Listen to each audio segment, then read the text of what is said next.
Another day, another headline in the Sunjay Kapur inheritance war.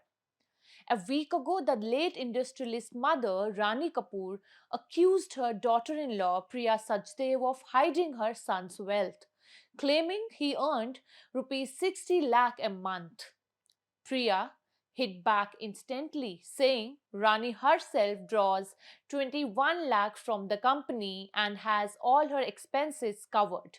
Just one more twist in what has become one of India's more dramatic courtroom sagas.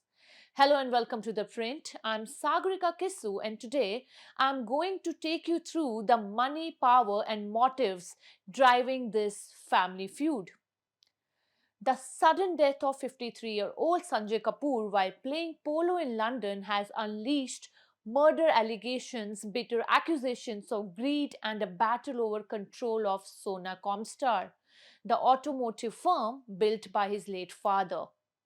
His mother, his wife, and his children from his second marriage to actor Karisma Kapoor are now embroiled in a Shakespearean showdown. Family are fighting for the late industrialist estate said to be worth 30,000 crore. With a business dynasty, two Bollywood kids, and a former model turned entrepreneur in the fray, the public spat has laid bare the fault lines of an otherwise gilded world. It is Succession meets Kyunki Saas Bhi Kabhi Bahu Thi with a page 3 twist. Each day brings a new headline. Even the Delhi High Court has urged the families to stop being so melodramatic. This is not the first time a prominent Indian family has found itself in the courtroom.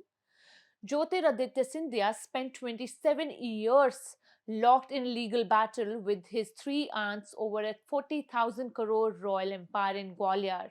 The Ambanis and Lodhas have also had contentious and very public family feuds.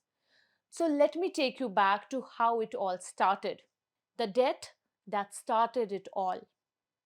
When 53-year-old Sanjay Kapoor collapsed while playing polo in London, nobody expected what came next.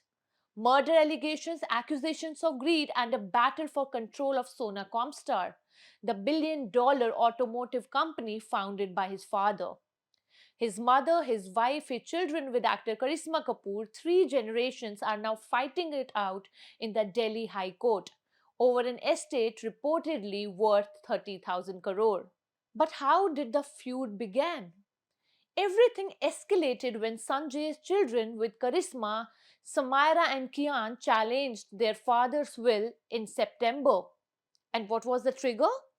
Priya produced a will dated 21st March 2025, giving all of Sanjay's personal assets solely to her, cutting out his mother and his older children entirely. Within weeks of his death, she also joined the board of Sona Comstar as a non executive director. That's when the legal fireworks began. Now, what is this fight over the shares and control? Here is where it gets complicated. Sanjay held no Sona Comstar shares directly. His entire interest was inside the RK Family Trust, set up by Rani, with him as the sole beneficiary. The trust's major stake, all the 28%, is held through the promoter entity Oris Investment Private Limited. According to the company, nothing has changed after Sanjay's death. The promoter's stake is the same. And Rani Karishma and his sister Mandira Kapoor, none of them personally own shares. The trust itself only holds 72 shares, barely anything. The company has also publicly said Rani has had no role in Sona Comstar since 2019. So, what are these claims, counterclaims, and accusations? Outside the court, it's a full blown narrative war. PR teams attend hearings and send out their own version of events. Headlines are screaming everything from Bollywood style drama to पति की मौत पर दुख मनाने के बजाय property छिपाने में busy Priya Kapoor.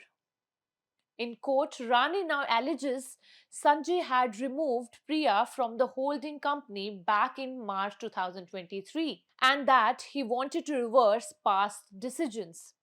She has also accused Priya of hiding major assets, including the Rajkori farmhouse, and questioned how Sanjay could possibly have only 1.7 crore in his bank accounts. Meanwhile, Sonacom star says his compensation as non-executive chairman was 2.4 crore a year. That's about some 20 lakh a month. Then what are these murder allegations and UK investigation request? Back in August, Rani even wrote to the UK authorities asking for an investigation into her son's death, alleging foul play. But the authorities had already ruled that Sanjay died of heart disease. She wrote to the company asking them to pause key decisions after his death. But the very next day, Priya was appointed to the board of Sonacom Star. And what about the children Charisma and the will? Rani eventually joined her grandchildren in the court. They are seeking one-fifth each of Sanjay's personal assets. Karisma Kapoor herself isn't a party to the lawsuit, but she has been dragged into arguments, with Priya's lawyer pointing out that she and Sanjay had been separated for years. Priya's lawyer said that the older children are not empty-handed, claiming they received 1900 crore through the trust just days before filing the suit. Inside court, every detail of the will is being dissected.